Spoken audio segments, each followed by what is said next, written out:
ਵਾਹਿਗੁਰੂ ਜੀ ਕਾ ਖਾਲਸਾ ਸ਼੍ਰੀ ਵਾਹਿਗੁਰੂ ਜੀ ਕੀ ਫਤਿਹ। ਧੰਨ ਧੰਨ ਸੰਤ ਬਾਬਾ ਜਵਾਲਾ ਸਿੰਘ ਜੀ ਹਰਖੋਵਾਲ ਵਾਲੇ। ਬਾਬਾ ਜੀ ਨੇ ਆਪਣੇ ਸਮੇਂ ਵਿੱਚ ਬਹੁਤ ਸਾਰੀਆਂ ਇਮਾਰਤਾਂ ਗੁਰਦੁਆਰੇ ਸਾਹਿਬ ਜੀ ਦਾ ਨਿਰਮਾਣ ਕੀਤਾ। ਇੱਕ ਵਾਰ ਬਾਬਾ ਜੀ ਦੇ ਮਨ ਵਿੱਚ ਫੁਰਨਾ ਆਇਆ ਕਿ ਆਨੰਦਗੜ੍ਹ ਸਾਹਿਬ ਦੀ ਇਮਾਰਤ ਦੁਆਰਾ ਬਣਾਈ ਜਾਵੇ। ਗੁਰੂਦੁਆਰਾ ਆਨੰਦਗੜ੍ਹ ਸਾਹਿਬ ਦੀ ਨਵੀਂ ਇਮਾਰਤ ਬਣਾਉਣ ਹਿੱਤ ਅਤੇ ਆਨੰਦਗੜ੍ਹ ਸਾਹਿਬ ਜੀ ਜੋ ਕੱਚੀ ਢੇਰੀ ਹੈ, ਇਹ ਢੇਰੀ ਹਰ ਸਮੇਂ ਬਾਰਿਸ਼ ਦੇ ਪੈਣ ਕਾਰਨ ਖੁਰੀ ਜਾਂਦੀ ਸੀ।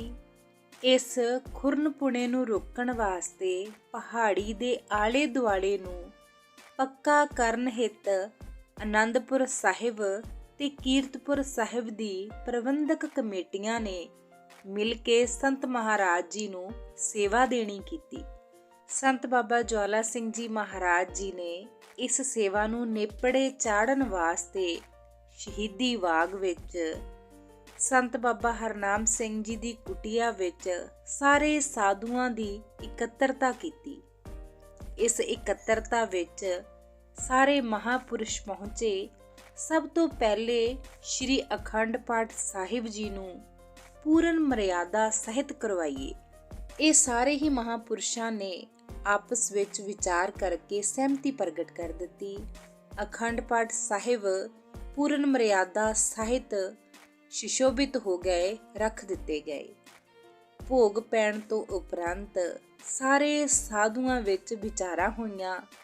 ਜਿਸ ਸਮੇਂ ਅਖੰਡ ਪਾਠ ਸਾਹਿਬ ਚੱਲ ਰਹੇ ਸਨ, ਅਖੰਡ ਪਾਠ ਸਾਹਿਬ ਜੀ ਦੇ ਵਿਚਕਾਰ ਕੀ ਹੋਇਆ, ਇਹ ਸੋਚ ਕੇ ਸਾਰੇ ਹੀ ਬੜੇ ਪਰੇਸ਼ਾਨ ਹੋ ਰਹੇ ਸਨ।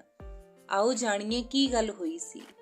ਜਿਸ ਸਮੇਂ ਆਨੰਦਗੜ੍ਹ ਸਾਹਿਬ ਜੀ ਦੀ ਇਮਾਰਤ ਨੂੰ ਪੱਕਿਆਂ ਕਰਨ ਲਈ ਮਨ ਵਿੱਚ ਸਭ ਨੇ ਵਿਚਾਰ ਕਰਕੇ ਅਖੰਡ ਪਾਠ ਸਾਹਿਬ ਰੱਖਿਆ, ਉਸ ਦੌਰਾਨ ਇੱਕ ਬੜੀ ਹੀ ਮਸਤਾਨੀ ਬਿਰਤੀ ਵਾਲਾ, ਕੱਪੜੇ ਪਾਟੇ ਹੋਏ, ਮੈਲੇ ਕੁਚੈਲੇ, ਪੈਰਾਂ ਤੋਂ ਨੰਗਾ, ਸਿਰੋਂ ਵੀ ਨੰਗਾ, ਸਿਰ ਤੇ ਕੇਸਾਂ ਦੀਆਂ ਜਟਾਵਾਂ ਜਿਹੀਆਂ ਬਣੀਆਂ ਹੋਈਆਂ ਸਨ।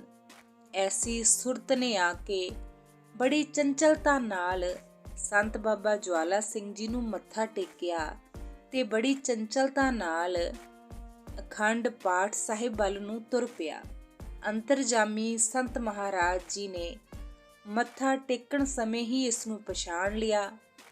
ਉਸ ਸਮੇਂ ਸੰਤ ਬਾਬਾ ਜਵਾਲਾ ਸਿੰਘ ਜੀ ਦੇ ਪਾਸ ਸੰਤ ਨਗੀਨਾ ਸਿੰਘ ਜੀ ਬੈਠੇ ਹੋਏ ਸਨ।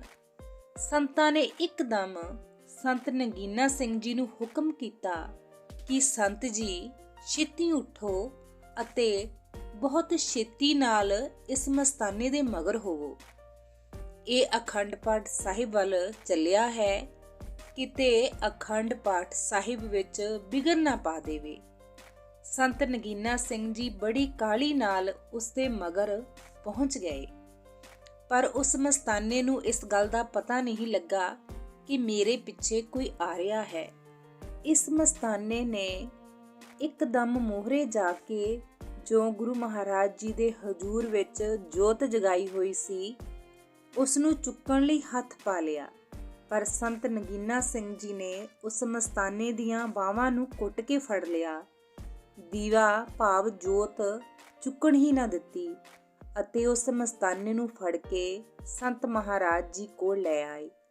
ਸਿੱਖ ਉਸ ਨੂੰ ਕੁੱਟਣ ਲੱਗ ਗਏ ਸਨ, ਪਰ ਸੰਤ ਮਹਾਰਾਜ ਜੀ ਨੇ ਰੋਕ ਦਿੱਤਾ ਅਤੇ ਕਿਹਾ ਕਿ ਇਸ ਨੂੰ ਦੁੱਧ ਅਤੇ ਲੰਗਰ ਛਕਾਓ, ਅਤੇ ਆਪ ਮੁਸਕਣੀ ਹੱਸਣ ਲੱਗ ਪਏ।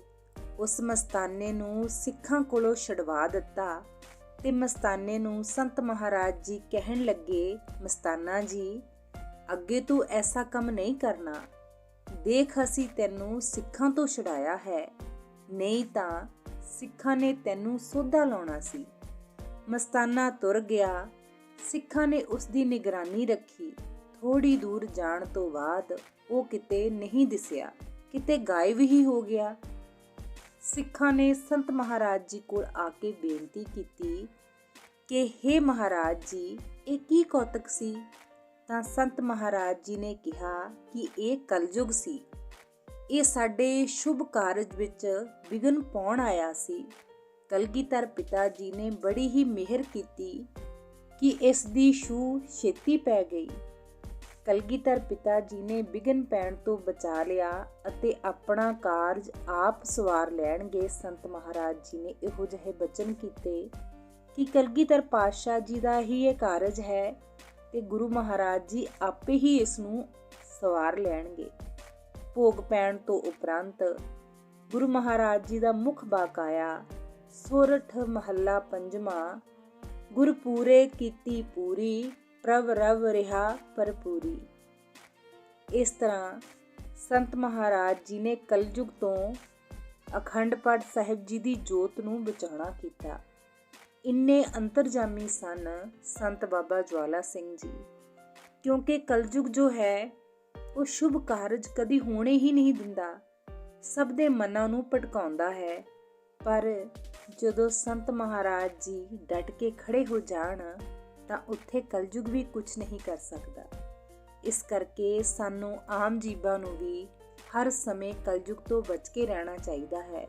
ਜਿਸ ਸਮੇਂ ਅਸੀਂ ਅੰਮ੍ਰਿਤ ਵੇਲੇ ਗੁਰੂ ਮਹਾਰਾਜ ਜੀ ਦੀ ਬਾਣੀ ਨੂੰ ਪੜ੍ਹਦੇ ਹਾਂ, ਉਸ ਸਮੇਂ ਕਲਯੁਗ ਆਪਣਾ ਪਹਿਰਾ ਕਰਕੇ ਸਾਡੇ ਮਨ ਨੂੰ ਮਲੀਤ ਕਰ ਦਿੰਦਾ ਹੈ। ਇਸ ਕਰਕੇ ਸੰਤਾਂ ਦੀ ਸ਼ਰਨ ਵਿੱਚ ਜਾਣਾ ਚਾਹੀਦਾ ਹੈ। ਗੁਰੂ ਮਹਾਰਾਜ ਜੀ ਦੇ ਹਜ਼ੂਰ ਬੇਨਤੀ ਕਰਨੀ ਚਾਹੀਦੀ ਹੈ ਕਿ ਸੱਚੇ ਪਾਤਸ਼ਾਹ ਜੀ ਸਾਨੂੰ ਇਸ ਭੈੜੇ ਕਲਯੁਗ ਤੋਂ ਬਚਾ ਕੇ ਰੱਖਿਓ। ਵਾਹਿਗੁਰੂ ਜੀ ਕਾ ਖਾਲਸਾ, ਸ੍ਰੀ ਵਾਹਿਗੁਰੂ ਜੀ ਕੀ ਫਤਿਹ।